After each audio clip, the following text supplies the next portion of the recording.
যে একটা মেয়ের লাশ পাওয়া গিয়েছে তার পার্শ্ববর্তী প্রতিবেশী সুলাইমান আজিজির হলুদ ক্ষেতের পাশে একটা পুকুরের মধ্যে, এবং মেয়েটি 9 বছরের। মেয়েটির নাম হলো নুসরাত জাহান রাহি। সে 2য় শ্রেণীর শিক্ষার্থী ছিল।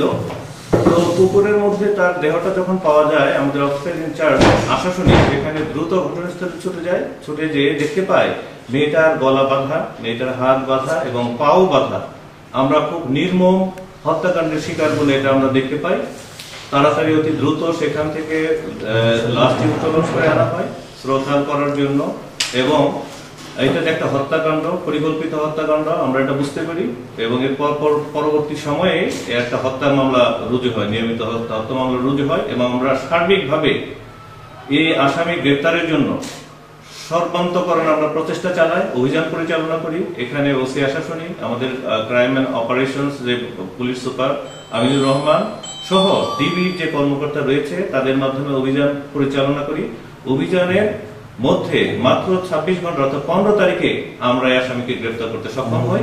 অ্যান্টিব্যাকটেরিয়াল অ্যাডিটিভ যুক্ত সেরা ওয়াটার ট্যাঙ্ক বিশুদ্ধ পানিতে ব্যাকটেরিয়া জন্মাতে দেয় না। সেই আসামির নাম হলো মোহাম্মদ রেজাউল কবির জনি। তার বয়স 22 বছর, এবং প্রথম পর্যায়ে সে অত্যন্ত চতুরতার সাথে অস্বীকার করে যে এই হত্যাকাণ্ড বা এই সংশ্লিষ্ট কোনো কথাই সে বলে না, এবং সে স্মার্টলি উত্তর দেয় এবং তার বাবা মাকে, ভিকটিমের যে ডিসিস্টের বাবা মাকে আশ্বস্ত করার চেষ্টা করে সে বিষয়টিতে মর্মাহত।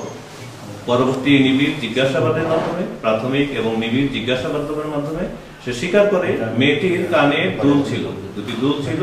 সে আর্থিকভাবে সমস্যাগ্রস্ত ছিল। এই দুলটি তার একটি প্রলোভন মনে হয়েছিল যে দুলটা যদি সে বিক্রি করতে পারে তখন তার একটা আর্থিকভাবে সচ্ছল হবে। সে দুল নিয়ে যায়, কান থেকে ছিঁড়ে টেনে তারপরে দুল নিয়ে যায়, এবং সে পার্শ্ববর্তী একটি জায়গায় সে দুল বিক্রি করে 9,000 টাকা সে পায়। পরবর্তী নিবিড় জিজ্ঞাসাবাদের মাধ্যমে সে হত্যাকাণ্ডের কথা স্বীকার করে।